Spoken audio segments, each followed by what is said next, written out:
Centro Latinoamericano de Administración para el Desarrollo CLAD. Es un organismo público e internacional de carácter intergubernamental. Su creación en 1972 fue respaldada por la Asamblea General de las Naciones Unidas con la idea de establecer una entidad regional que tuviera como eje de su actividad la modernización de las administraciones públicas, un factor estratégico en el proceso de desarrollo económico y social. Actualmente, el ministro de Administración Pública de la República Dominicana, Darío Castillo Lugo, es el presidente del Consejo Directivo del CLAD. El Centro Latinoamericano de Administración para el Desarrollo, el CLAD, es un organismo internacional cuyo objetivo esencial es mejorar el servicio público que las administraciones iberoamericanas prestan a los ciudadanos. Con este fin, trabajamos en el CLAD cada día desde 1972. Centro Latinoamericano de Administración para el Desarrollo CLAD, por la reforma, modernización e innovación del Estado y la administración pública. Muy buenos días o buenas tardes, según corresponda, o buenas noches, ya que tenemos también alumnos que nos ven en otro horario, un horario especial. Reciban todos la más cordial bienvenida a una nueva edición del curso internacional Estado y Sociedad a cargo del profesor Óscar Osla. Antes de dar inicio a la clase de hoy, quisiera recordarles que la clase de hoy está siendo grabada y estará disponible luego en nuestro campus virtual. También recordarles los mecanismos de participación, ya que el profesor hace pausas para darle oportunidad a la participación de todos ustedes y podemos hacerla mediante el chat de preguntas y respuestas o mediante la opción de levantar la mano. Y bueno, ya sin más preámbulo, dejamos con ustedes al profesor Óscar Osla. Adelante, profesor. Bueno, muy buenos días, muy buenas tardes o noches. Hoy vamos a comenzar el segundo de los módulos de este curso. Voy a compartir pantalla, de modo que espero que estemos todos viendo la pantalla. Nos vamos a referir al análisis de políticas públicas. Y en ese sentido, quisiera señalarles que este tema, el análisis de políticas públicas, va a demandar seguramente 3 clases. Por lo menos estoy contemplando la posibilidad no solamente de hacer un análisis conceptual del tema de políticas públicas, sino que también tengo la intención de desarrollar algunos casos de estudio, de manera que podamos ver distintas aristas de esta temática que resulta, por supuesto, fundamental a los efectos de este curso.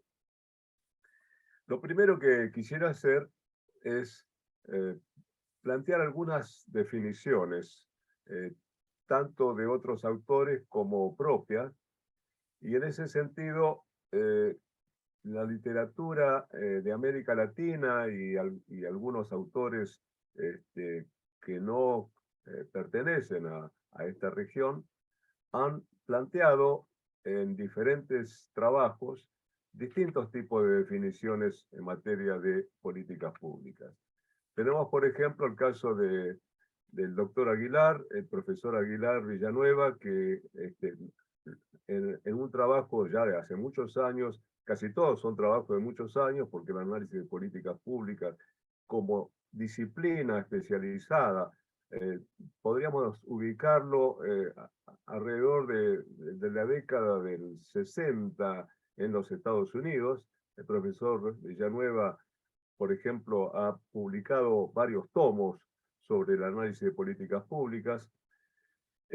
Bueno, él la define como decisiones de gobierno que incorporan la opinión, la participación, la corresponsabilidad y el dinero de los privados, dice él, en su calidad de ciudadanos, electores y contribuyentes.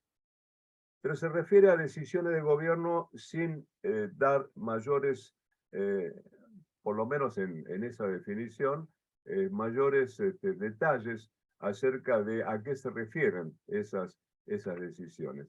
Otros autores, el caso de Meny y Tonic, lo señalan como la acción de autoridades públicas en el seno de la sociedad, que se transforma en un programa de acción de una autoridad pública. O el caso de Tamayo Sáenz, que se refiere al conjunto de objetivos, decisiones y acciones que lleva a cabo un gobierno, y acá sí agrega para solucionar los problemas que en un momento determinado los ciudadanos y el propio gobierno consideran como prioritarios. Yo les voy a pedir simplemente que lean ustedes las definiciones, porque van a ser demasiado extensas. Yo seleccioné unas cuantas. Acá tenemos a Canto Chac, Manuel Canto Chac, curso de acción tendiente a la solución de problemas públicos, o el caso de Cardoso Brum, Miriam Cardoso, fenómeno social, administrativo. Es una definición bastante más extensa, ¿no? Yo, por supuesto, este PowerPoint, cuando terminamos de desarrollarlo, seguramente en la clase que viene, se los voy a subir a la plataforma, de modo que ustedes puedan verlo esto con detalle. Podemos ver la de André Roth Deubel, digamos, un europeo que vive en Colombia y que también ha planteado una definición de políticas públicas, simplemente haciendo la distinción entre politics y policy. En ese sentido me pareció interesante emplear esta definición de André Roth, simplemente para que se vea el diferente sentido que adquiere una palabra bastante parecida, pero que solamente, digamos, en relación con la idea de policy, tiene que ver con políticas públicas. Polity se refiere a un país, a una nación, y politics, por supuesto, a la política como actividad. El caso de María Grazas Rúa, también otra definición. Yo quiero simplemente hacer un pasaje rápido a estas distintas definiciones, que ustedes en todo caso la vayan leyendo, para ver qué es lo que tienen en común todo este conjunto de definiciones. Pedro Medellín Torres, otro colombiano, que también ha planteado en un trabajo realizado para la CEPAL una definición de políticas públicas. Emilio Graglia, proyectos y actividades de un gobierno para satisfacer necesidades de una sociedad, ¿verdad? Y finalmente, dos definiciones, una de Eugenio Laera, chileno, curso de acción y flujo de información relacionados con un objetivo público, y la definición levemente modificada que hemos hecho con Guillermo O'Donnell en 1900, en realidad una conferencia que se realizó en Argentina en el año 1974, fue la primera conferencia sobre políticas públicas que tuvo lugar en América Latina, en la cual propusimos una definición muy simple, que decía que las políticas públicas son tomas de posición del Estado frente a cuestiones socialmente problematizadas. Simplemente lo que hago en esta definición es agregar cursos de acción, es decir, toma de posición y curso de acción de alguien que habla en nombre del Estado frente a cuestiones que han sido socialmente problematizadas. Y esto, por supuesto, va a ser objeto de tratamiento en la clase de hoy. ¿Qué es lo que tienen en común estas diferentes definiciones? Yo diría que hay tres elementos fundamentales que paso a mencionar. En primer lugar, cada autor, por supuesto, utiliza la terminología que le parece, pero todos se están refiriendo a decisiones, a tomas de posición, a acciones, a cursos de acción, a objetivos. Es decir, este es un primer elemento que es común a estas distintas definiciones. En segundo lugar, que esos cursos de acción, esas decisiones, esas tomas de posición han sido adoptadas por alguien, por una entidad, por una institución, por un individuo inclusive, ¿no? Que lo hace desde una posición de autoridad, normalmente ejerciendo legítimamente una posición dentro del aparato del Estado. Y en tercer lugar, el elemento común es que esas políticas, es decir, esas decisiones, su curso de acción, se adoptan con relación a un problema, a un asunto público, a una cuestión social, a una demanda social, a una necesidad social, ¿no? Y en ese sentido, diría que esos tres elementos son los que definen prácticamente en todos los casos el sentido que adoptan las distintas definiciones de los autores. Algunos le agregan a estos tres elementos la posibilidad de la participación social, lo cual no siempre se da, pero crecientemente, como lo vamos a ver más adelante en el curso, esa participación social ha venido creciendo en el campo de la adopción y la implementación de políticas públicas. En otros casos se hace referencia al hecho de que se utilizan recursos para poner en marcha esas decisiones y por lo tanto se habla de el ciudadano como contribuyente, el ciudadano como aportador de recursos. Por otro lado, se hace referencia al carácter imperativo que tienen estas normas, estas decisiones, el hecho de que también esas decisiones están basadas en valores o que reflejan intereses o que reflejan posiciones ideológicas, ¿no? Y en algún caso, la indicación de que más allá de que se haga referencia en general al Estado, esas políticas están ejecutadas a través de un aparato burocrático. Bien, esto simplemente como un comienzo del planteo de las políticas públicas. Ahora bien, las políticas públicas atraviesan un ciclo, ¿no? Es decir,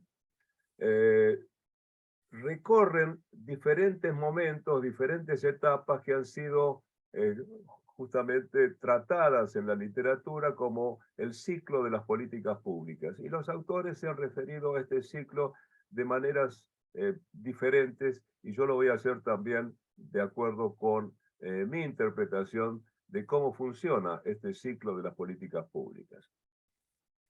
En primer lugar, se adopta una política pública frente a la existencia de un problema. Y entonces ese problema requiere una evaluación. Y no es sencillo evaluar un problema, es decir, determinar las causas de ese problema, porque evidentemente una política pública va a intentar determinar las causas, para lo cual tendrá que encontrar una acción remedial, una acción que permita resolver el problema.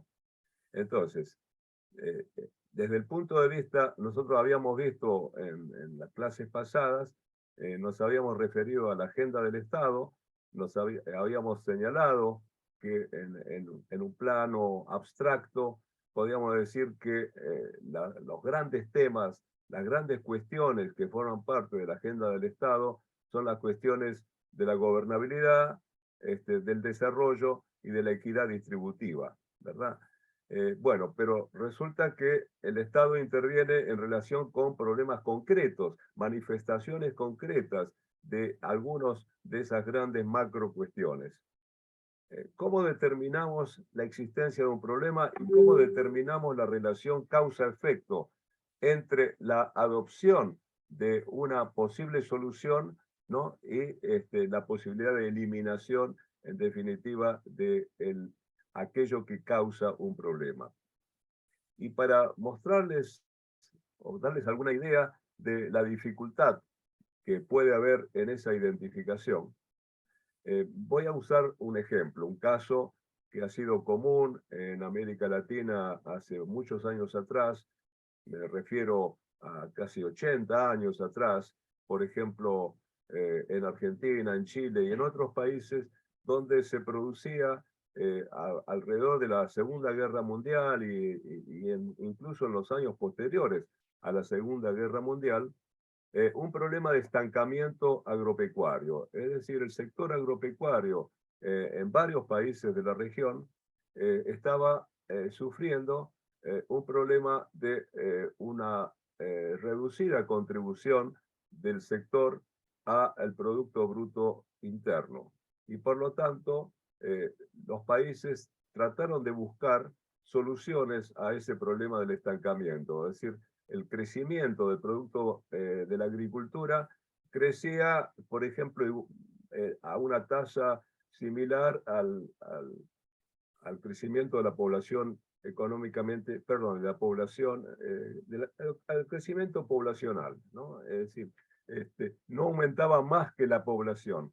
Por lo tanto, había estancamiento agropecuario.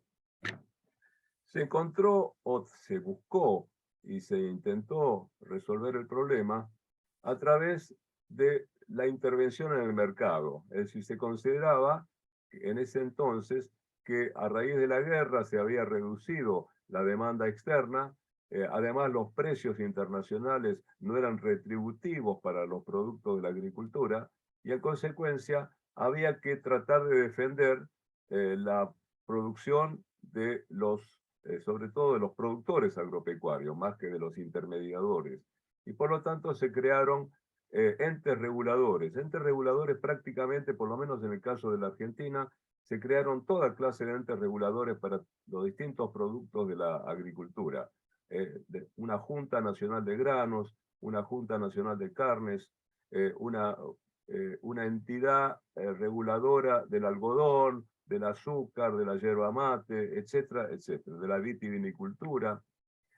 Y la modalidad de funcionamiento de esas juntas reguladoras era, digamos, tratar de mantener un precio de la producción agropecuaria que fuera retributivo para el productor, de modo que si los precios tendían a subir, la junta reguladora vendía, si los precios bajaban, la junta reguladora compraba, ¿no? Y sin embargo, la adopción de esa política no resolvió el problema. Más adelante, en la década del 50, sobre todo de los 60, los estudios que se hicieron en la Universidad de Wisconsin empezaron a mostrar que el gran problema de la agricultura en América Latina era la existencia de un complejo latifundio munifundio, es decir, la existencia simultánea de grandes extensiones de tierra conviviendo con pequeñas extensiones, minifundios, que no conseguían subvenir a las necesidades de los pequeños agricultores. Y por lo tanto, se consideró que la forma de resolver el problema del estancamiento era a través de una reforma agraria, es decir, a través de la expropiación de tierras y la redistribución de tierras. Y esa política se adoptó en toda América Latina, la adoptaron los Estados Unidos, por ejemplo, a través de la Alianza para el Progreso, es decir, tratar de llevar adelante una reforma agraria en paz y que no sea fruto, por ejemplo, de una revolución como ocurrió en Bolivia, ¿verdad?, hacia 1950. Y se llevó a cabo una reunión famosa en Punta del Este, en Uruguay, por ejemplo, ¿no?, donde se discutió, y estuvo el Che Guevara allí, se discutió la temática de la reforma agraria, y prácticamente todos los países adoptaron leyes de reforma agraria, salvo Argentina y Uruguay, pero prácticamente todos los demás adoptaron leyes de reforma agraria a lo largo de muchos años. Y sin embargo, la reforma agraria no resolvió el problema del estancamiento. El problema del estancamiento se resolvió años después, ya en los años 60, 70, a partir de la creación en los distintos países de las llamadas INIAS, o Institutos Nacionales de Investigación Agropecuaria, es decir, a través de la investigación y la extensión agropecuaria, lo cual permitió elevar notablemente los rendimientos de la explotación. La Revolución Verde, que se inició en México y que se fue extendiendo a los distintos países, y distintos tipos de organismos creados en el seno de las administraciones públicas, institutos nacionales de investigación y extensión agropecuaria, empezaron a dar efectivamente solución a ese problema. Entonces, yo estoy señalando justamente una problemática que afectó a varios países de la región y que sin embargo no produjo, a pesar de que las políticas podían ser adecuadas, en todo caso no eran adecuadas para resolver el problema específico del, del estancamiento agropecuario. Hay un segundo momento donde las políticas son objeto de evaluación, no ya del problema, sino de las políticas. Es decir, ¿cuál es el mecanismo más adecuado para resolver un problema? A veces no se trata, como en el caso que acabo de analizar, ¿verdad? El caso de la reforma agraria, a veces se trata del surgimiento de una crisis política a raíz, por ejemplo, de una invasión de tierras, ¿no? Se produce una invasión de tierras y entonces el gobierno, puede ser un gobierno municipal, puede ser un gobierno provincial o departamental o nacional inclusive, puede tener ante sí distintos tipos de soluciones. Por ejemplo, un gobierno podría enviar a una fuerza de gendarmería y echar a los invasores de las tierras, o podría mandar un negociador para que consiga que esta gente deje el predio ocupado, ¿verdad? Pagándoles, por ejemplo, para que consigan una ubicación en otra parte, cediéndole tierras en otro lugar, entonces, ¿no? O negociando, por ejemplo, o creando una cooperativa para la construcción de viviendas para los invasores de las tierras, ¿no? Es decir, las opciones pueden ser diversas y en consecuencia, en ese segundo momento, se trata de evaluar cuál es la posición o la decisión que mejor conviene para la resolución del problema. Cuando digo resolución del problema, me refiero estrictamente a la eliminación del problema de la agenda del Estado. Es decir, no necesariamente implica la solución del problema. El problema puede no solucionarse. El problema a veces puede surgir y se resuelve solo o puede, digamos, el gobierno adoptar la decisión de no hacer nada. Es decir, la omisión es también una manifestación de política. Cuando voluntariamente un gobierno decide no hacer nada, está también adoptando una política. Y en ese caso, bueno, lo que procura es simplemente sacársela de la agenda, ¿no? Si un Estado no tuviera agenda, no necesitaría existir. Es decir, en el extremo, ¿no? Un Estado que desocupa totalmente su agenda, ¿no? Es un país, una sociedad que no necesita Estado. Entonces, pero acá estamos siempre frente a situaciones que requieren alguna forma de intervención. Por lo tanto, en este segundo momento se evalúan opciones de política. En el tercer momento, las políticas se formulan. Y la formulación de políticas es otra actividad compleja. La formulación de políticas puede querer decir primero, bueno, a ver, ¿qué vamos a hacer? ¿Vamos a adoptar una ley, un decreto, vamos a crear un programa, vamos a desarrollar un proyecto? Es decir, ¿cómo lo resolvemos? Y además, ¿cómo lo resolvemos tratando de que alcancemos a todos aquellos a quienes nosotros queremos afectar con nuestra decisión política? Porque justamente de eso se trata, que esta actividad de formulación de la política sea suficientemente comprensiva como para que llegue a todos los potenciales afectados, o decir, aquellos que queremos afectar, sea positiva o negativamente con una política, y por lo tanto tenemos que determinar los alcances. Por ejemplo, para usar el mismo caso de la reforma agraria que señalaba anteriormente, yo tengo que decidir si voy a alcanzar a todas las explotaciones agropecuarias o solamente, por ejemplo, a las tierras que estén mal cultivadas o mal explotadas, o si voy a dejar al margen a determinado tipo de explotaciones, o si voy a dejar al margen a pequeños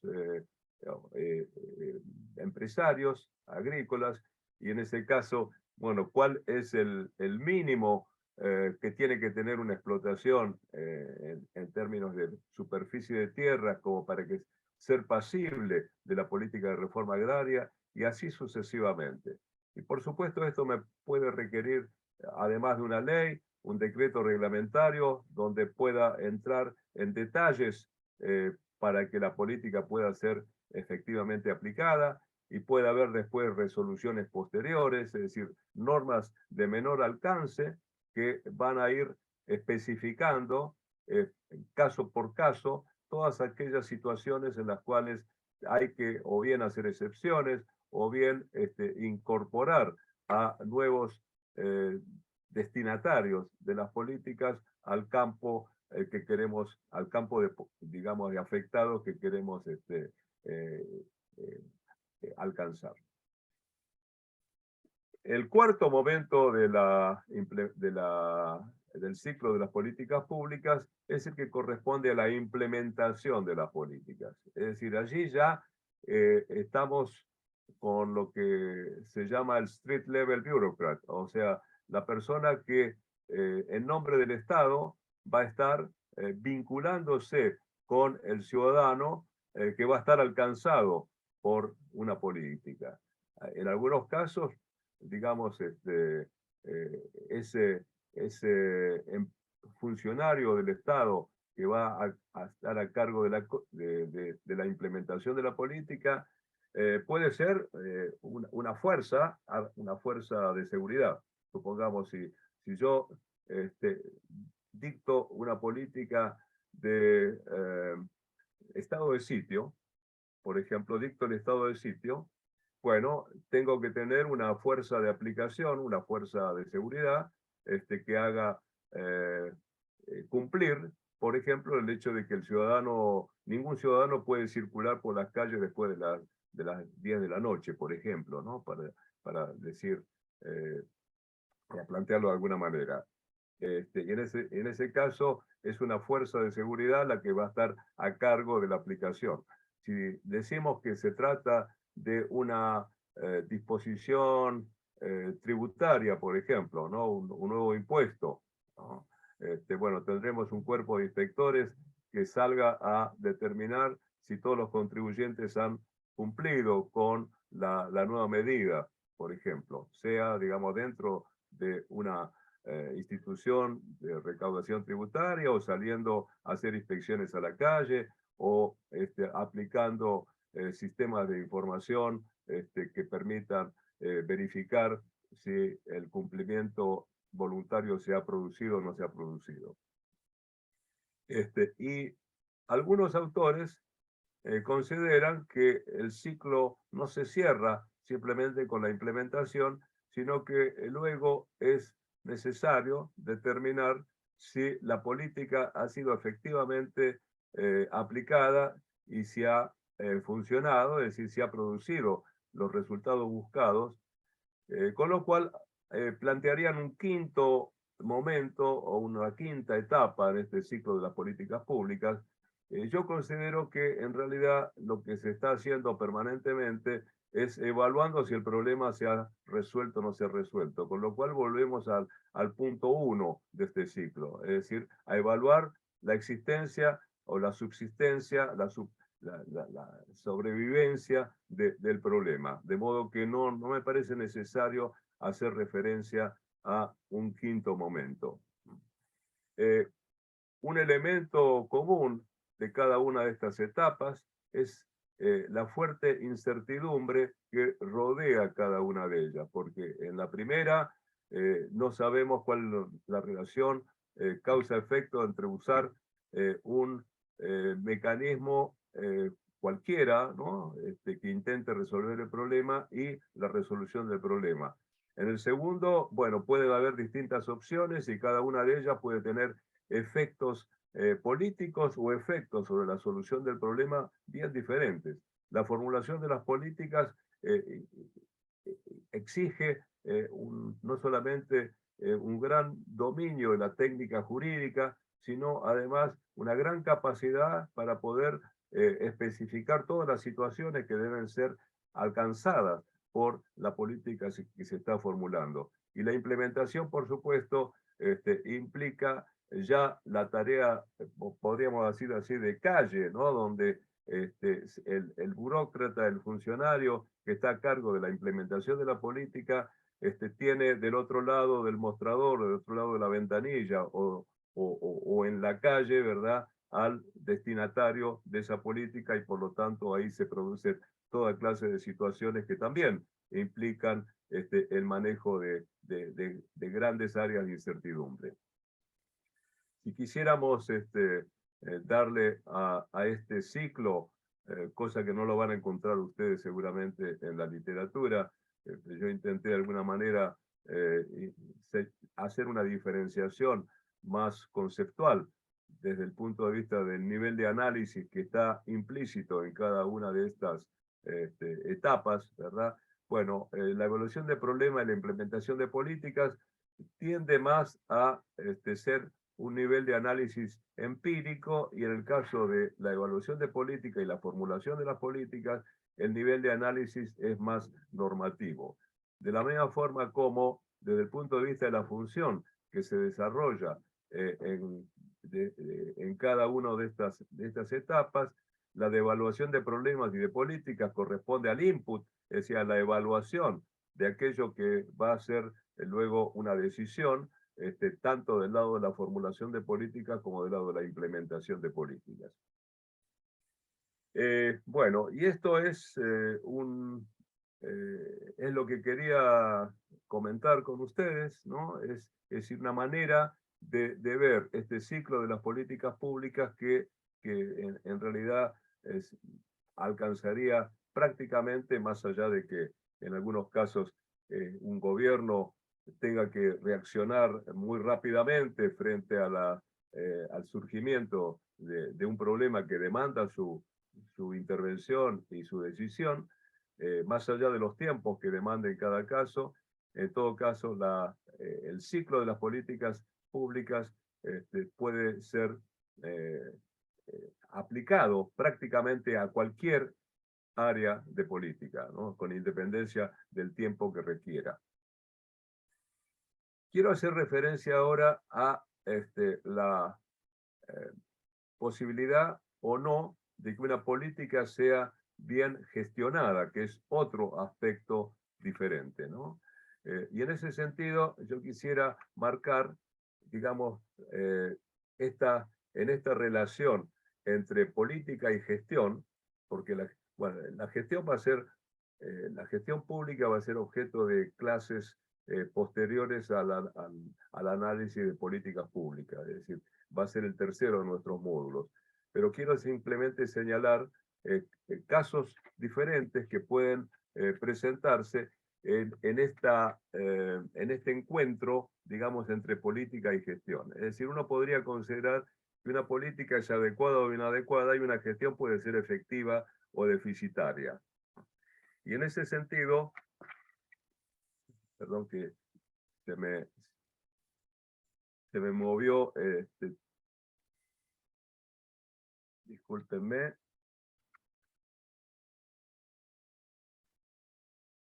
Vuelvo al cuadro. Tenemos 4 celdas acá, que surgen, digamos, como consecuencia del encuentro de estas dos dimensiones analíticas.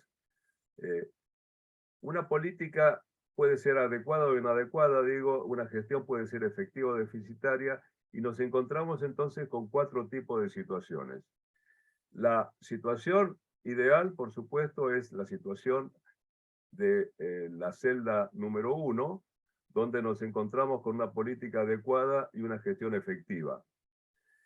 No se dan en todos los casos este tipo de situaciones, en realidad son más bien la excepción, los casos en que tenemos políticas adecuadas y gestiones efectivas.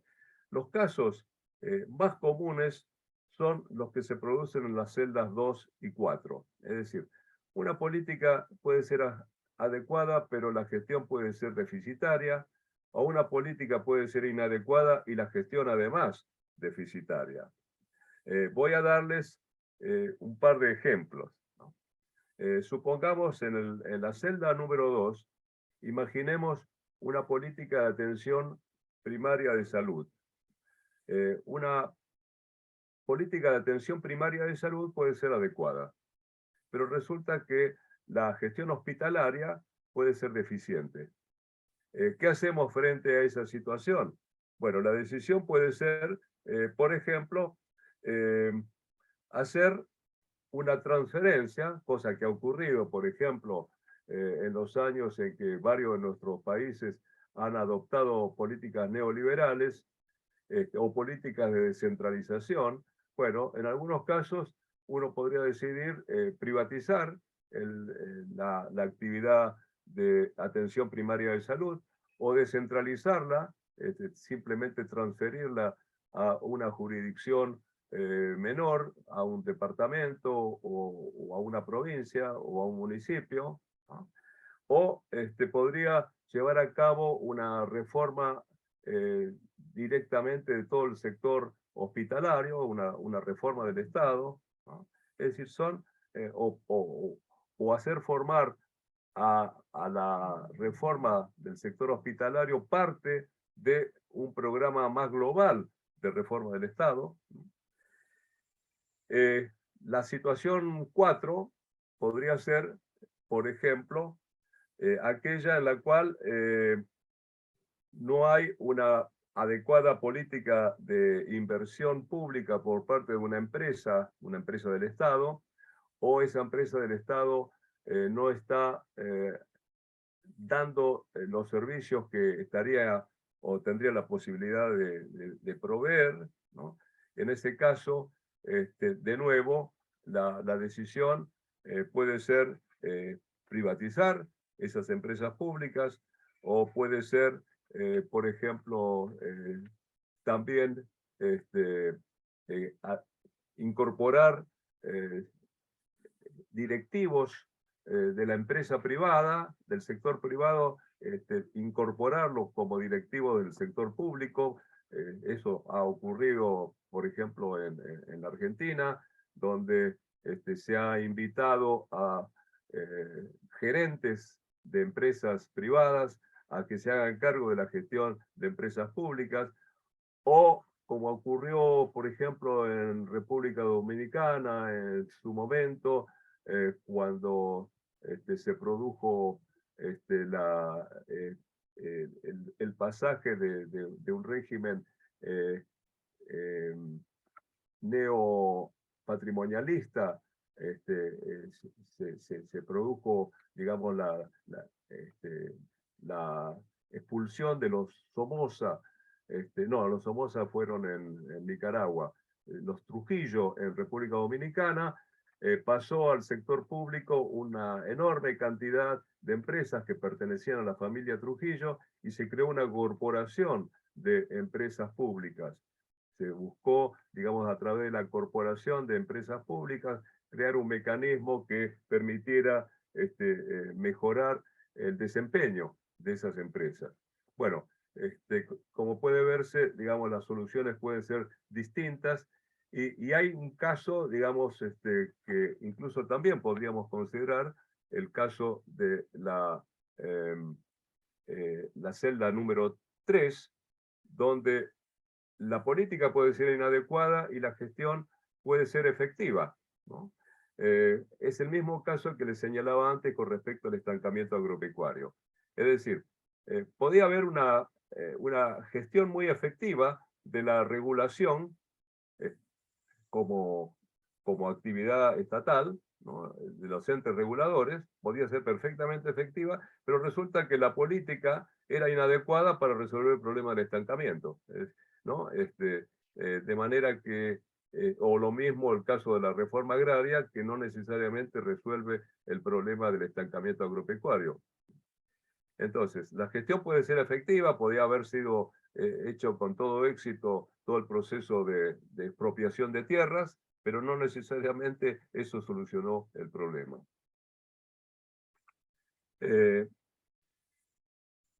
Voy a hacer un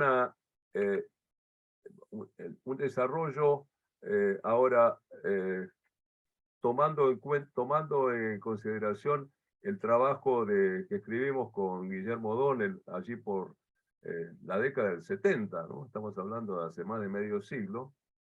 Y en ese sentido, en aquella época, nosotros observábamos que en el análisis de políticas públicas existían básicamente dos tipos de aproximaciones. En una de ellas se tomaba la política pública como una variable dependiente, es decir, se trataba de ver cuáles eran los factores que habían determinado que esa política fuera adoptada. Y por lo tanto, se podía haber identificado, digo, en abstracto, una variable independiente 1, una variable independiente 2, 3, 4, es decir, varios factores que coadyuvaron a que una cierta política se adopte. La pregunta, en ese caso, la pregunta de investigación es, ¿qué es lo que determinó que esta política, o una política, digamos, que se especificara en ese momento, haya sido adoptada? ¿Y cuáles fueron entonces las variables independientes que la determinaron? El otro tipo de enfoque es aquel en que la política se toma como una variable independiente y por lo tanto se trata de ver cuáles son sus efectos o sus consecuencias, las variables dependientes, es decir, aquellas que resultaron de la aplicación de una determinada política.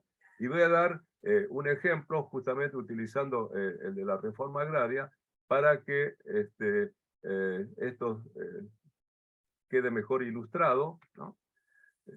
En el caso de la política de reforma agraria, ¿no? Uno podría decir, bueno, a ver, veamos en primer lugar qué es lo que determinó en América Latina, en la gran mayoría de los casos en que se adoptaron políticas de reforma agraria, qué es lo que determinó que esa política haya sido adoptada. Entonces uno podría, por ejemplo, identificar como factor importante la Alianza para el Progreso.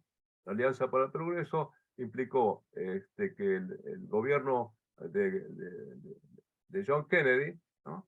le dijera prácticamente a todos los países latinoamericanos, bueno, si ustedes quieren nuestra ayuda financiera, van a tener que adoptar una política de reforma agraria, cosa que hicieron la gran mayoría de los países, sea con la intención efectiva de hacer una reforma agraria o no. En la mayor parte de los casos, en realidad no era ese el objetivo, pero en todo caso formalmente se pasó una ley, ¿verdad? Por ejemplo, el gobierno de Alessandri en Chile, un gobierno conservador, un gobierno que había llegado a través del partido, al gobierno, digo, a través del Partido Liberal y el Partido Demócrata, ¿no?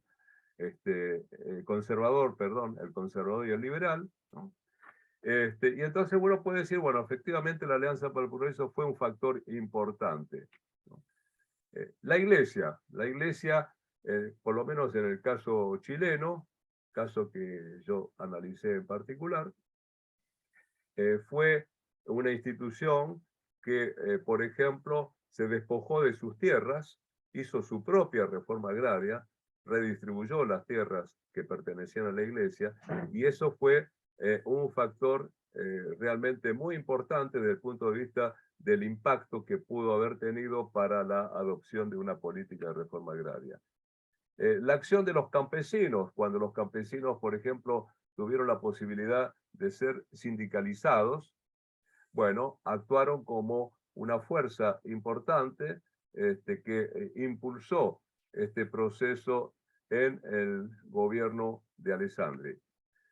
Los industriales, que uno podría considerar que son aliados naturales de los terratenientes, ¿verdad? Porque pertenecen a la misma clase socioeconómica, pero sin embargo, los intereses de los industriales pueden ser totalmente inversos o contrarios a los de los terratenientes, en la medida en que a los industriales les conviene el incremento del consumo, de la actividad económica, y por lo tanto, si se mejoraban las condiciones de la población campesina y aumentaba el consumo, por un lado, y si por otro lado el costo de las materias primas de origen agropecuario se reducía, evidentemente se iban a favorecer los intereses de los industriales. Por lo tanto, también podríamos considerar que los industriales podrían ser un factor importante en la decisión política de una reforma agraria.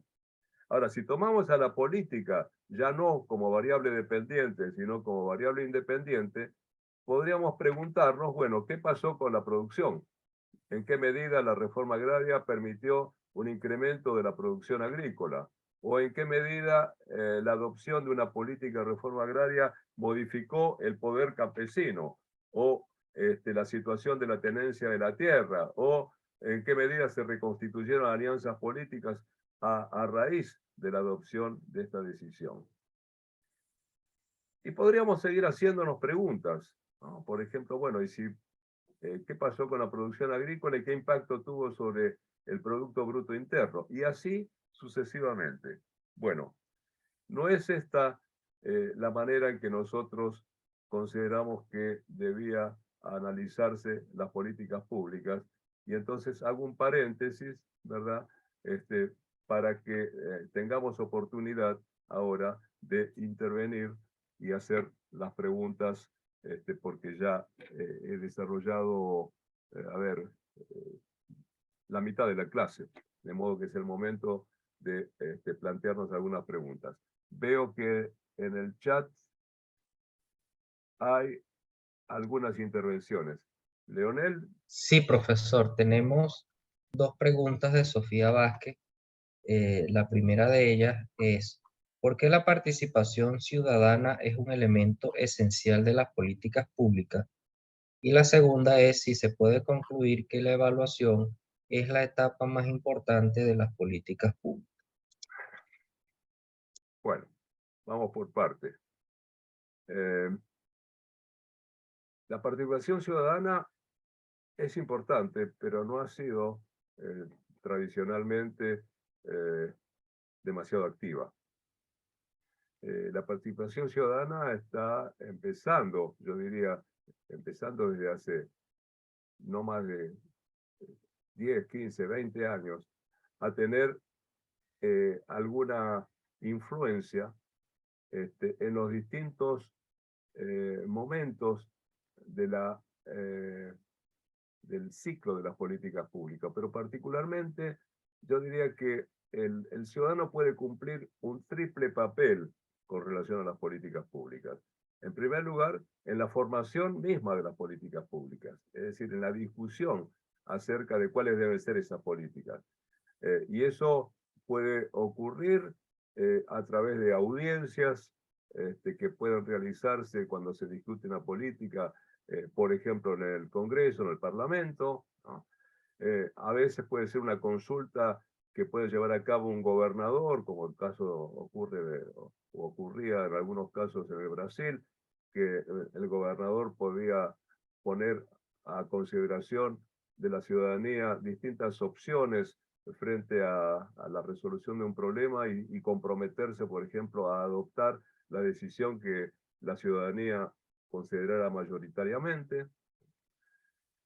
El ciudadano puede también participar, por ejemplo, a través de organizaciones de la sociedad civil o a través de las empresas, ¿no?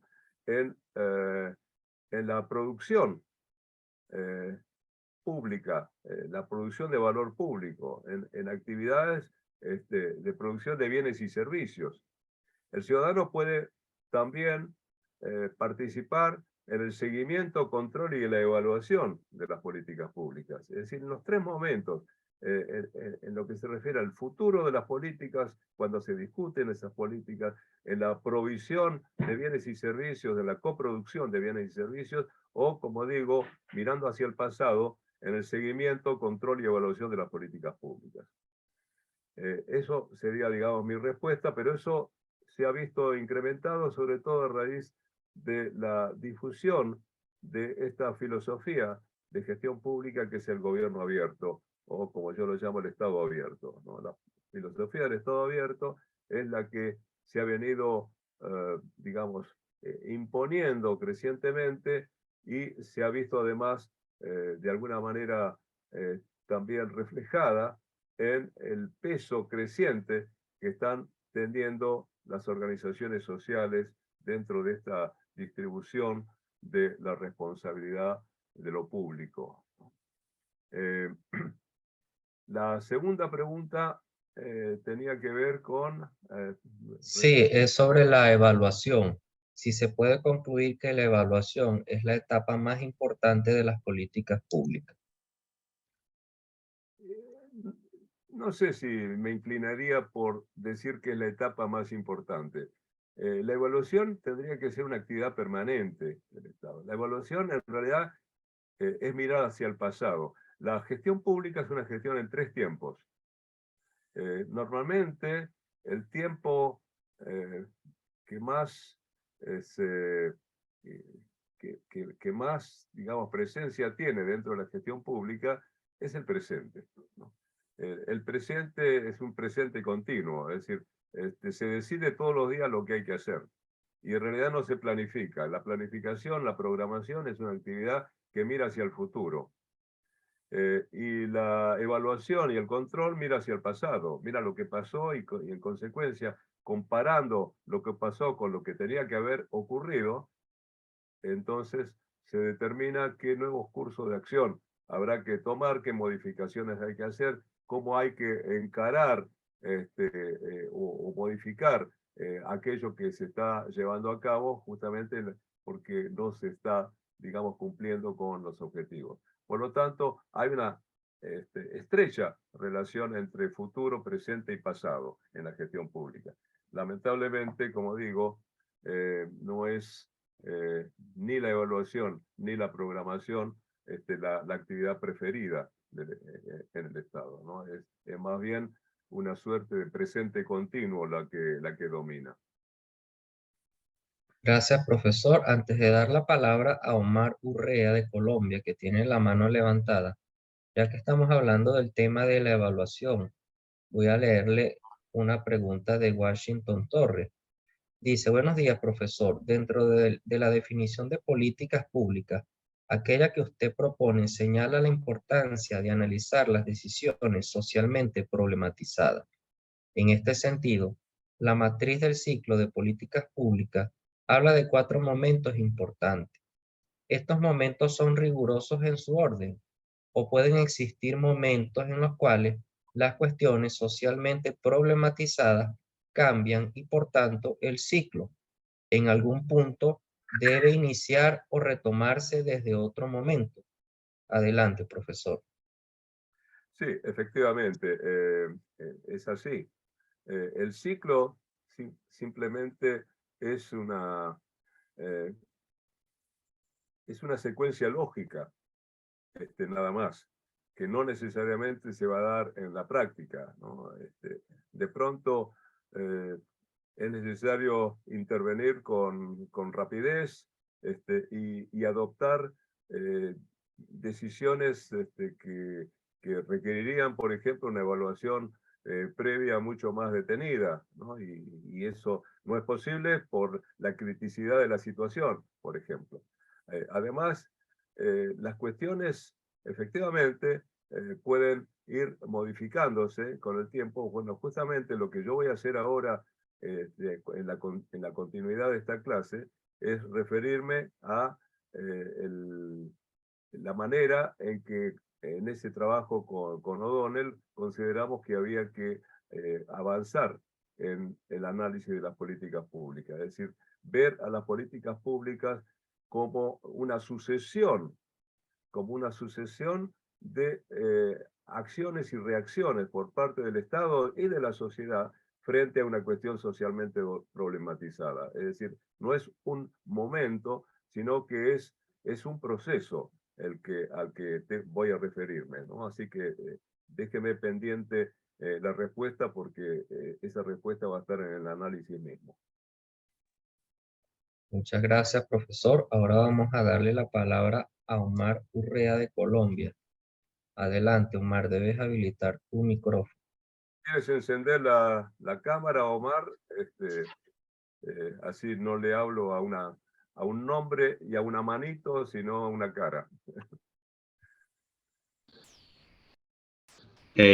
Muy buenos días, profesor Oscar, pero no tengo la cámara, solo aparece el micrófono. A ver, bueno. Ah, bueno. Buenos días, Adelante. estimado Omar. Ya lo interrumpe, ya tiene permiso para la cámara. Gracias. Adelante. Tomando un poco el tema que planteaba la compañera Sofía al comienzo, uno entendería que en el proceso de formulación de las políticas participan muchos actores interesados en los temas de la política pública.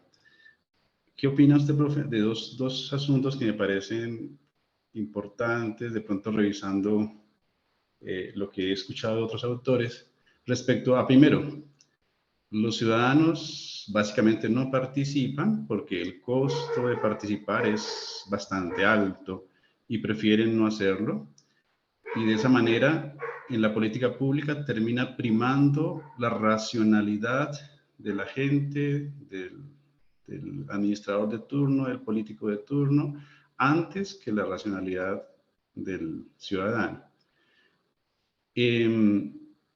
Eso nos llevaría a pensar en que las políticas públicas terminan siendo, entre comillas, manipuladas, manejadas por los grandes intereses y no por los intereses generales. Podemos decir que hay evidencia de que esto pueda ser cierto, medianamente cierto, o cómo es ese juego de los distintos actores que participan en la formulación de las políticas. Muchas gracias. Sí, claro. Bueno, es un tema realmente complejo, Mar. Una cosa es el ciudadano llamado de a pie, ¿no? El ciudadano de a pie generalmente es, como lo califican en inglés, un free rider, ¿no? Un free rider es el que viaja gratis. Muchas veces los ciudadanos dicen, bueno, animémonos, ¿no? Pero la frase que viene después de animémonos es y vayan, ¿no? Animémonos y vayan. Es decir, yo estoy de acuerdo, y si uno hace una encuesta, y de hecho la he hecho, hice una encuesta en la Argentina de más de 18.000 casos, ¿no? Que fueron en realidad una reunión de 47 encuestas diferentes, donde eran prácticamente representativos. Esas 47 encuestas hechas en distintos municipios del país representaban una cuarta parte de la población argentina. Era sobre, digamos, auditoría ciudadana, el tema general, ¿no? Y sobre la calidad democrática de la ciudadanía. Y había más de 100 preguntas en el cuestionario. Y algunas de las preguntas tenían que ver con la participación ciudadana. Cuando se le pregunta a los ciudadanos, ¿usted está de acuerdo con la participación? Casi 100% está de acuerdo con la participación. Cuando se le pregunta, ¿y usted participa en alguna institución? Y por ahí un 30-35% participa. ¿Pero dónde? Bueno, la mitad de los que participan en realidad van a la iglesia. Es una forma de participación, ¿no? Se le pregunta si participa en alguna organización. Sí, voy a la iglesia. La mitad va a misa, entonces. Otra porción significativa participa en actividades escolares, en comisiones de padres, etc., ¿no? Es otra forma de participación ciudadana. Y por ahí un 2-3% alguna vez participó en un partido político, ¿no? O alguna vez participó en alguna manifestación. Es decir, no hay una natural disposición del ciudadano a la participación. Participan más los ciudadanos que están en condiciones marginales, aquellos que tienen que resolver un problema colectivo, y son los que más están dispuestos a reunirse y hacer valer justamente la posibilidad de la vinculación justamente y de la participación para resolver sus problemas. Entonces, en esa situación, claro, cuando en una sociedad existen organizaciones corporativas, ¿no?, que reúnen intereses económicos importantes, es natural que esos sectores, que además son poderosos, tiendan a prevalecer frente a las políticas que puede estar adoptando un gobierno. Entonces, la conclusión para responderte, Omar, es que cuando miramos la orientación que tiene la actividad del Estado, ¿no?, y esto por supuesto es una enorme simplificación, ¿no?, pero digamos, podríamos hacer una generalización de este tipo, por lo menos yo estoy dispuesto a hacerla, ¿no? Cuando uno dice, bueno, la actividad del Estado finalmente a través de sus políticas tiende a promover el interés general de la sociedad, y hemos utilizado un montón de términos para esto, ¿no? Interés general, el bien común, la felicidad pública, el buen vivir, ¿no? Son términos alternativos que los países han inventado a lo largo del tiempo, ¿no?, para referirse a lo que debería ser el rol del Estado. El rol del Estado, sí, es parte, digamos, podríamos decir que está al servicio del interés general de la sociedad, pero privilegiadamente está al servicio de ciertos intereses económicos prevalecientes en cada país, en cada sociedad, ¿no?, donde se privilegian ciertos intereses que resultan, digamos, dentro de la distribución de los recursos del Estado reflejados a través de distintos tipos de políticas, bueno, tienden a favorecer a los sectores dominantes de la sociedad, ¿no? Y hay un tercer tipo de afectación de los recursos del Estado que obviamente benefician al propio Estado, sea a los funcionarios permanentes del Estado o a aquellos que forman parte, digamos, de el sector de funcionarios políticos que llegan con cada uno de los gobiernos y se van con cada gobierno, ¿no? Por lo tanto, yo diría que hay un rol que yo llamo infraestructural, ¿no?, que es el que estaría orientado hacia la promoción del interés general. Hay un rol sectorial, digamos, donde el Estado se vuelve un sector en beneficio de sí mismo, ¿no?, y hay un rol mediador, ¿verdad?, entre los sectores dominantes de la sociedad y los recursos del Estado, ¿no?, y el Estado actúa en ese caso como mediador de intereses, ¿no? Bueno, esa es mi respuesta, una respuesta un poco larga a una pregunta breve. Muchas gracias. Muchas gracias, profesor, y a Omar por la pregunta. Tenemos, bueno, le voy a leer dos preguntas porque una es más que todo un comentario y luego seguimos. Rommel Torres de El Salvador dice: El Salvador adoptó la política de reforma agraria en 1980 como mecanismo de transformar la estructura agraria y hacerla más productiva, pero su aplicación no logró resolver el problema del descontento social y recrudeció la guerra. Era necesaria esta política. Y luego, Gino Boca también plantea lo siguiente: los levantamientos sociales, como en el caso de Chile en octubre del 2019, generan un cambio en las políticas públicas. Sin embargo, no me queda claro cómo lograr hacer una implementación efectiva de la política pública cuando los poderes políticos de izquierda y derecha están muy radicalizados, como en el caso del Congreso. Adelante, profesor. Bueno, probablemente tendría que invertir el resto de la clase para responder a esas dos preguntas, sobre todo la segunda, ¿no? La primera, bueno, la experiencia ha sido muy variada en América Latina, pero prácticamente no ha habido una sola reforma agraria verdaderamente exitosa en América Latina, ¿no? Tal vez la reforma que no fue tal, sino que fue simplemente la invasión de tierras en Bolivia alrededor en 1952, que fue de alguna forma una reforma agraria legitimada luego por el gobierno que asumió después de la revolución. Pudo haber tenido un éxito en la redistribución de la tierra, pero digamos desde el punto de vista del incremento de la productividad agraria, la reforma agraria no fue una política que se haya caracterizado precisamente por ese tipo de logros. Colombia tuvo más de 100 años de políticas de reforma agraria. En Brasil sigue siendo una política no resuelta la reforma agraria. Hay problemas que por ejemplo, se han creado a raíz de que, por ejemplo, los campesinos no tienen prefieren, digamos, ser dueños de la tierra y no formar parte de asentamientos campesinos, por ejemplo, de cooperativas campesinas.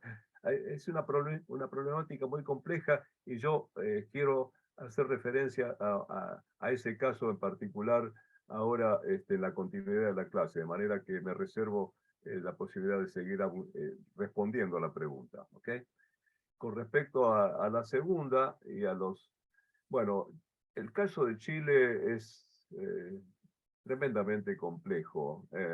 Justamente yo trabajé sobre la reforma agraria en Chile, conozco, digamos, lo que ha sido la clase dominante en Chile, y digamos, el grado de distancia política que existe entre la extrema derecha y la extrema izquierda en Chile, y efectivamente, a pesar de esas tremendas diferencias, sin embargo, Chile es un caso muy particular, por lo menos desde mi punto de vista, de la persistencia de cierta línea, cierta orientación política básica, lo que podemos llamar ciertas políticas de Estado que se han mantenido a lo largo del tiempo, incluyendo, me animaría a decir, políticas que se adoptaban desde antes de la época de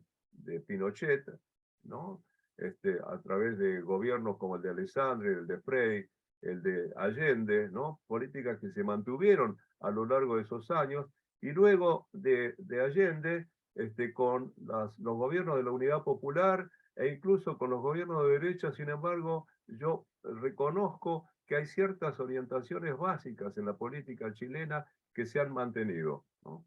Pero bueno, si quieren ustedes lo seguimos discutiendo. Si quieren hacerme alguna otra pregunta en relación con esto, digo a la persona que ha hecho la pregunta respecto de Chile, y la respondo luego a través de la plataforma, cosa que he venido haciendo en las clases anteriores. Y voy a continuar entonces. Reservemos entonces, Leonel, si hay otras preguntas, por favor, para que yo las responda por escrito, como he hecho en las dos clases anteriores. De acuerdo, profesor. Entonces, vamos al análisis de políticas públicas en el planteamiento que hemos hecho con este trabajo que se llama Estado y políticas estatales en América Latina, ¿no? Documento que hemos presentado, como digo, en el año 1974, en esa primera conferencia que tuvo lugar en Buenos Aires, y que diría fue la primera vez que discutimos sistemáticamente en la región el tema de políticas públicas. Tomen en cuenta ustedes que recién las primeras escuelas especializadas en las universidades norteamericanas en materia de políticas públicas habían surgido apenas unos pocos años antes, de manera que prácticamente el tema era casi desconocido en América Latina. Este trabajo, afortunadamente, ha dado la vuelta al mundo, ha tenido bastante vigencia, ¿no?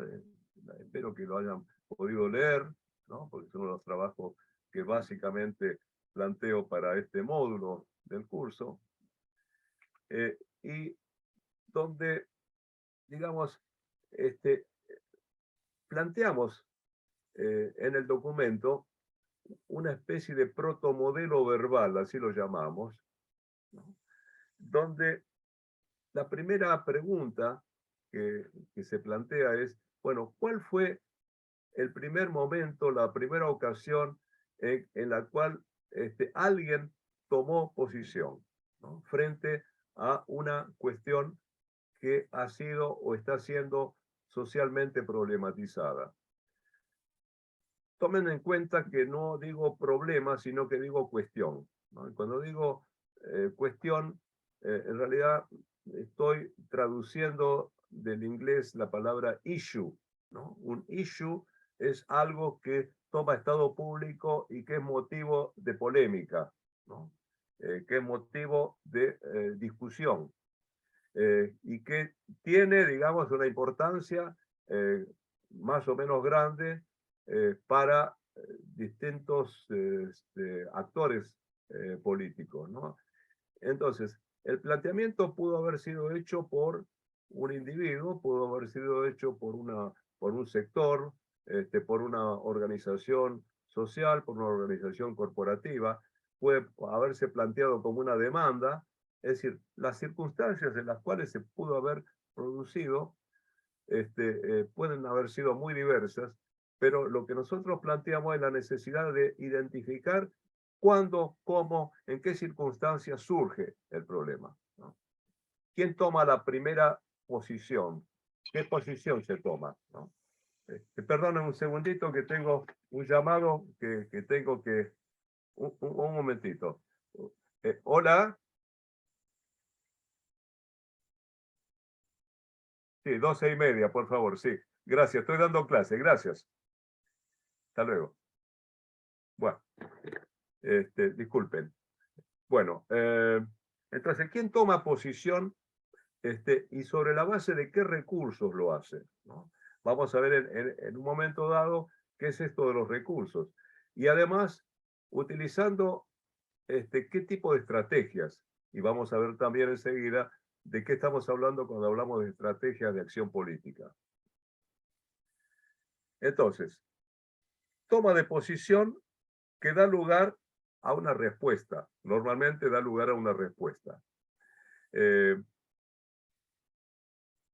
Utilizo en el trabajo una analogía musical, ¿no? Esa analogía musical, por ejemplo, nos plantearía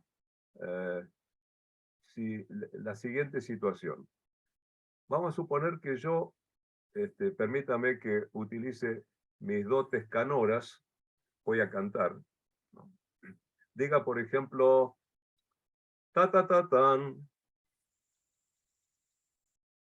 Bueno, lamentablemente no tengo una audiencia que pueda reaccionar inmediatamente, ¿no? Pero los que conocen algo de música clásica sabrán que estoy hablando de el primer acorde de la Quinta Sinfonía de Beethoven, ¿no? Ta ta ta tan. ¿Y cuál es la respuesta? Cuando se plantea en la Quinta Sinfonía ese primer acorde, ta ta ta tan, ¿no? Se crea una tensión. Y la tensión se resuelve a través de la respuesta que viene con el segundo acorde. Ta ta ta tan, ta ta ta tan, ta ta ta tan, ¿no? Y sigue ta ta ta ta ta ta ta ta, y así sucesivamente un crescendo, ¿no? Se van repitiendo, es decir, hay acciones y reacciones. Hay, digamos, respuestas por parte del Estado a través de una política, o a veces el propio Estado, el propio gobierno, adoptando una política y obteniendo una reacción de parte de la sociedad. Entonces, recorrer ese ciclo, esa sinfonía, esa melodía, ¿no? Esa frase que se va construyendo, ¿no? esa frase musical que se va construyendo a través de sucesivos acordes, van formando, ¿no? Una obra, una sinfonía, un proceso social, se va desenrollando, por así decirlo, ¿no? Un proceso social hecho de tomas de posición y reacciones a través de otras tomas de posición de otros actores que se van a sentir aludidos, se van a sentir afectados, positiva o negativamente, a favor o en contra de esa decisión que toma el Estado.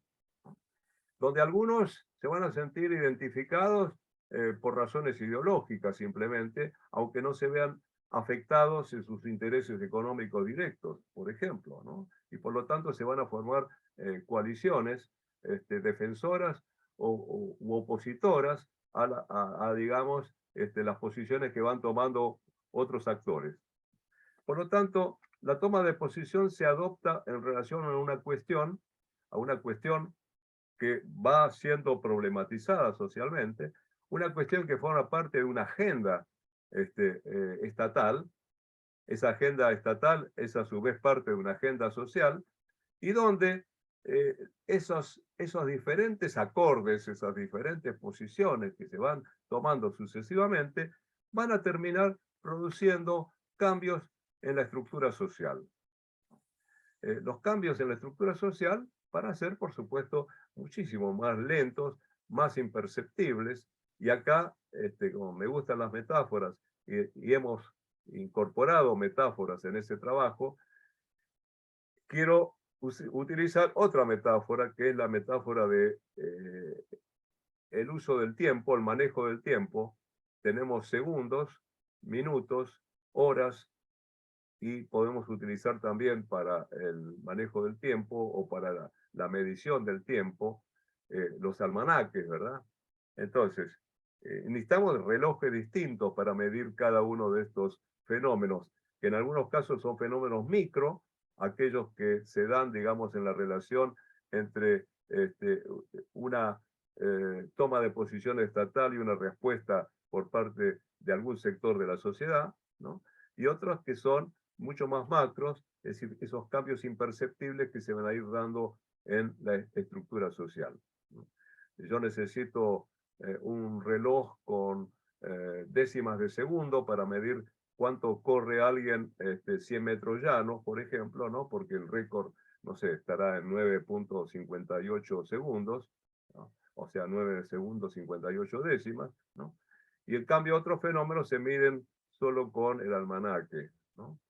Esto es un tema que es importante desde el punto de vista del análisis de políticas públicas, cómo le ponemos límites a nuestro análisis, cómo le ponemos límites a cómo circunscribimos un caso de estudio, ¿no?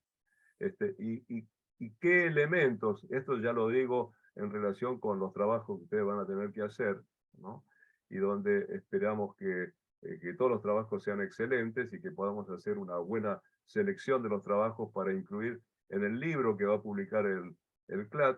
Yo ya estoy escribiendo mi capítulo para ese libro, los tengo semi-terminado, ¿no? Espero que ustedes ya comiencen a pensar en cuáles van a ser sus contribuciones a, digamos, sus trabajos finales para este curso, y en consecuencia,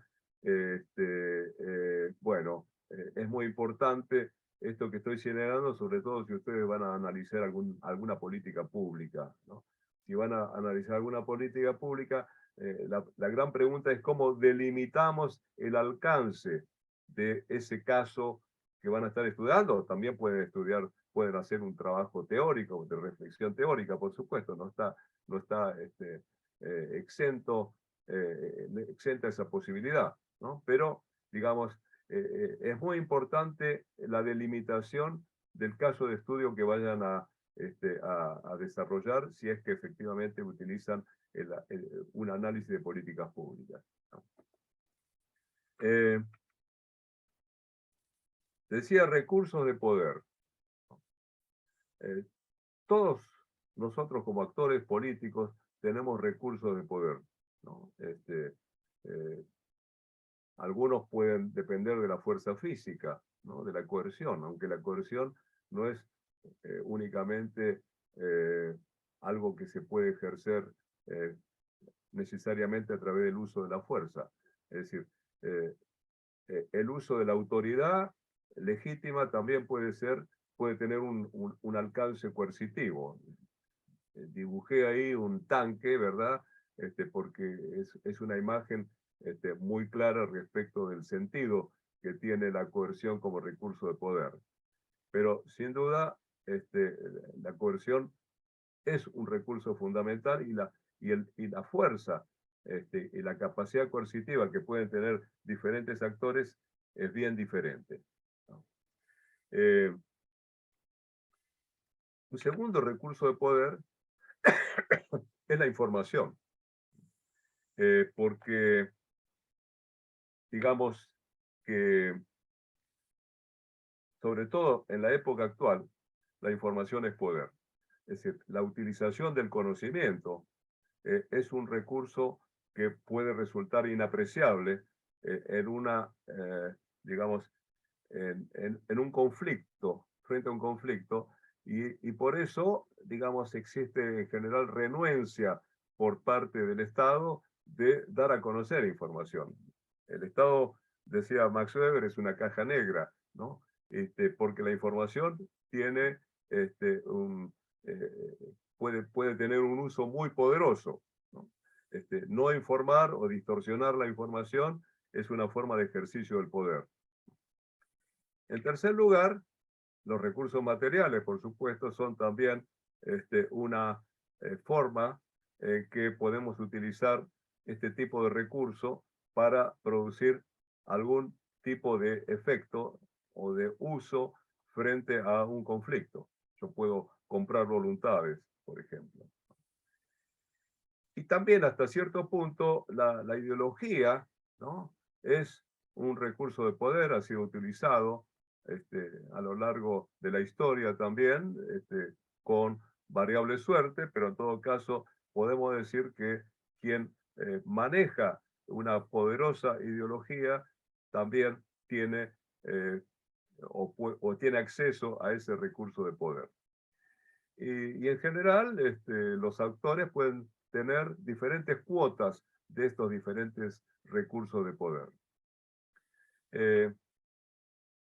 Yo hice un libro, está publicado hace 6 años atrás, es un libro que escribí, es decir, inicié la investigación sobre este libro en el año 1969, iba a ser mi tesis doctoral, un libro sobre la reforma agraria en Chile, pero particularmente sobre el comportamiento político de la reforma agraria durante 3 gobiernos en Chile, durante los gobiernos de Alessandri, Frei y Allende.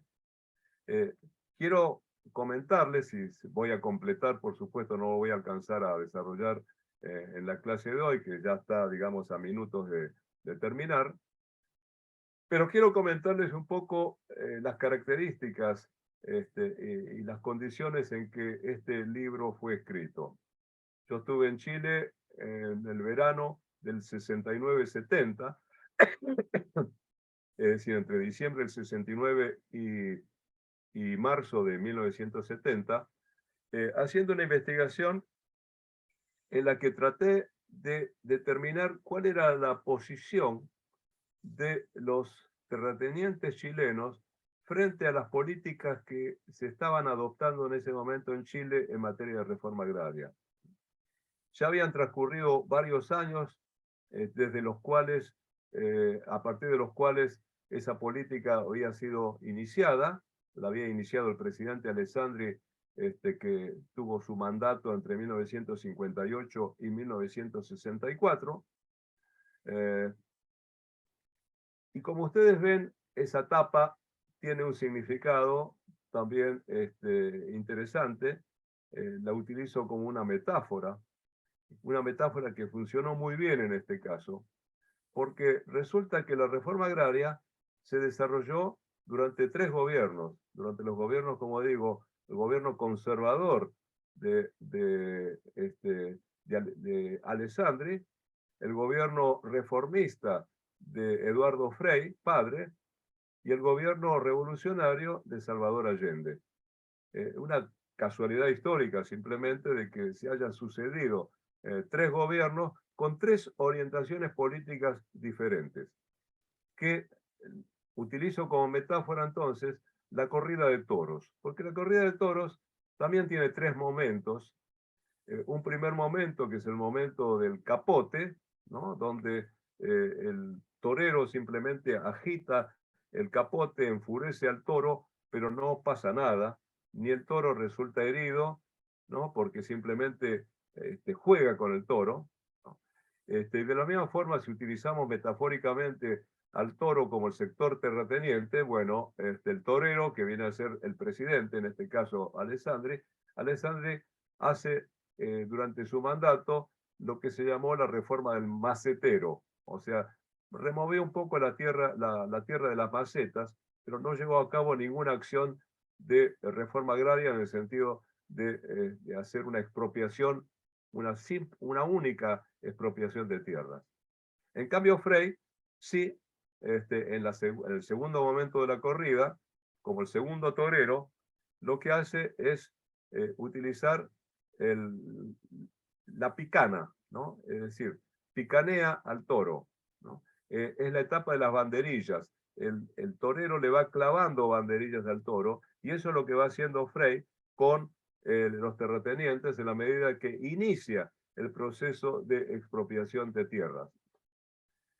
El tercer momento es el momento de la espada, es el momento en la corrida de toros, el momento de la muerte del toro. O sea, Salvador Allende intenta liquidar al toro, intenta liquidar el poder terrateniente a través de la expropiación masiva, no total, pero en todo caso sí de las hectáreas, de las superficies que tenían al menos una superficie de 40 hectáreas de riego básico del Valle de Santiago, y en consecuencia lleva a cabo una serie de expropiaciones importantes, realmente lleva la reforma agraria a su límite máximo, pero como suele ocurrir a veces en las corridas de toros, el toro mata al torero. Es decir, Salvador Allende sucumbe, incluso, digamos, muere a raíz de el golpe de Pinochet. Pero se da también una vuelta de tuerca muy interesante allí, porque también el toro muere. Es decir, el sector tradicional terrateniente chileno desaparece con el gobierno de Pinochet, con la dictadura de Pinochet, ¿no? Y es reemplazado por un sector de jóvenes propietarios agrarios, ¿no? Que por supuesto en las tierras que conservaron, que no llegaron a ser objeto de expropiación, ¿no? Reemplazan a la vieja oligarquía terrateniente chilena. Y en ese sentido, digamos, la metáfora cierra totalmente. Por eso fue utilizada, digamos, como tapa del libro. Yo quiero, digamos, para cerrar la clase de hoy, me tomo unos pocos minutos extras, mostrarles cómo funciona esto de los recursos de poder en el caso chileno. Bueno, mejor lo reservo para la clase que viene, solamente darles algunos antecedentes interesantes sobre el tipo de investigación que llevé a cabo en ese momento en Chile. Yo no tenía la intención de escribir sobre este tema, pero me di cuenta que el tema que iba a estudiar, que era la tributación agrícola en Chile, no tenía ninguna importancia en ese momento, no había ningún antecedente que estudiar y por lo tanto no tenía tema de tesis. Pero sí me di cuenta que el tema de la reforma agraria era un tema central en ese momento en la discusión, una cuestión socialmente problematizada, muy claramente, ¿no? Entonces, se me ocurrió ir a ver al presidente de la Sociedad Nacional de Agricultura, que era la organización corporativa más importante de Chile en el sector agropecuario, una organización corporativa que existía prácticamente desde la fundación del Estado, desde la formación del Estado chileno, surgida en los años 30 del siglo XIX. Y entonces le dije que mi intención era dar a conocer cuál era la posición de los empresarios agrícolas chilenos respecto de la reforma agraria. Que era un planteamiento que él había hecho en el diario El Mercurio el domingo anterior al que yo pidiera la entrevista, quejándose justamente de que no se daba a conocer la posición de ellos. Entonces le dije que eso era mi intención. Y de hecho lo era, porque yo podía haber elegido el tema que quería, y había elegido ese tema, y me puso a disposición las actas de sesiones, cosa que le pedí, las actas de sesiones del Consejo Directivo de la Sociedad Nacional de Agricultura. Es decir, el libro de actas donde se asentaban todas las discusiones que tenían lugar en el Consejo Directivo de la Sociedad Nacional de Agricultura respecto de toda la temática que afectaba al sector agropecuario, particularmente la reforma agraria, ¿no? Y tuve la posibilidad durante 3 meses de ir todos los días a la biblioteca de la Sociedad Nacional de Agricultura a tomar notas de esas actas de sesiones, en las cuales encontré un material realmente maravilloso desde el punto de vista de la posibilidad de llevar a cabo una tesis doctoral. Pero los detalles de qué es lo que contenían esas actas se lo voy a dar en la reunión del jueves próximo, la próxima clase. De manera que si tienen algunas preguntas pendientes, con todo gusto, Leonel me las va a hacer llegar y yo se las voy a responder y van a ser subidas a la plataforma tan pronto las responda. Muchísimas gracias, profesor. Tenemos solamente una pregunta que no sé si la quiere responder en este momento para no llevársela como tarea, porque después tendría que responderla y enviárnosla a nosotros y después colgarla en el campo. La pregunta que quedó es de Washington Torres. Dice otra pregunta, por favor. Los actores, los recursos, el contexto político, la injerencia internacional, ¿pueden imponer cambios en la política pública? De ellos podemos definir algún elemento que tenga mayor importancia. Adelante, profesor. La respuesta es sí en la primera parte, no en la segunda. Quiero decir, sin duda, cada caso tiene que ser analizado a la luz, primero, de cuál es su naturaleza, ¿no? Porque puede tratarse de un tema que excede el ámbito nacional y se extiende, digamos, al plano internacional. Puede ser prácticamente todo lo que hace el Estado es objeto de política, pero lo que hace el Estado es formular e implementar políticas. De eso se trata.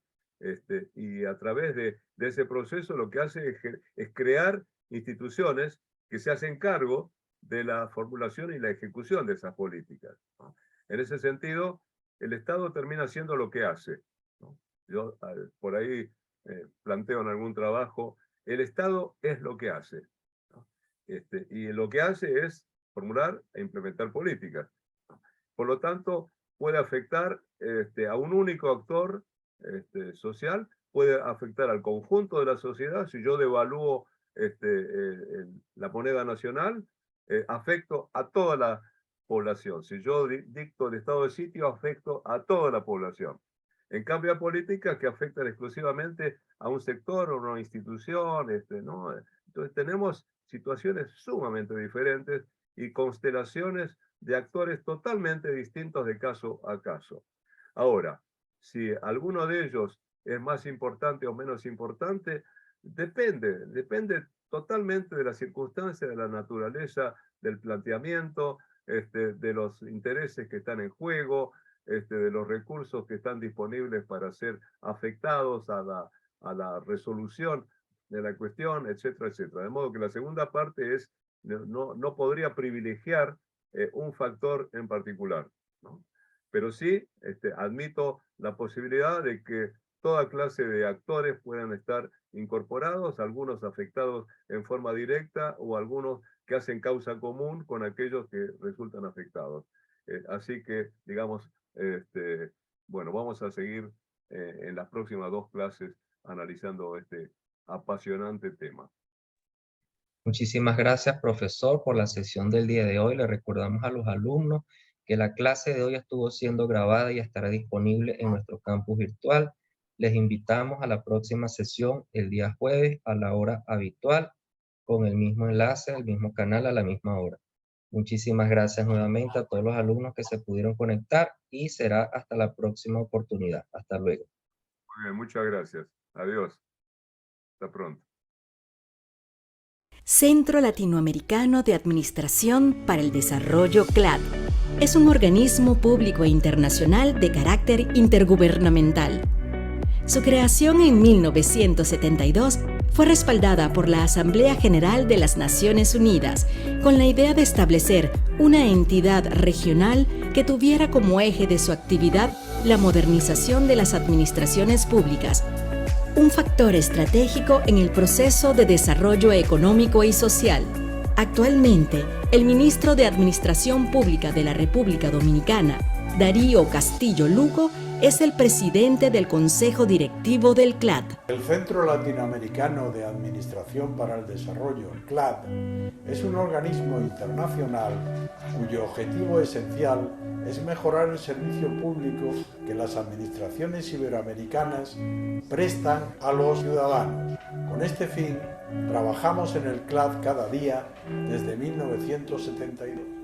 Centro Latinoamericano de Administración para el Desarrollo CLAD, por la reforma, modernización e innovación del Estado y la administración pública.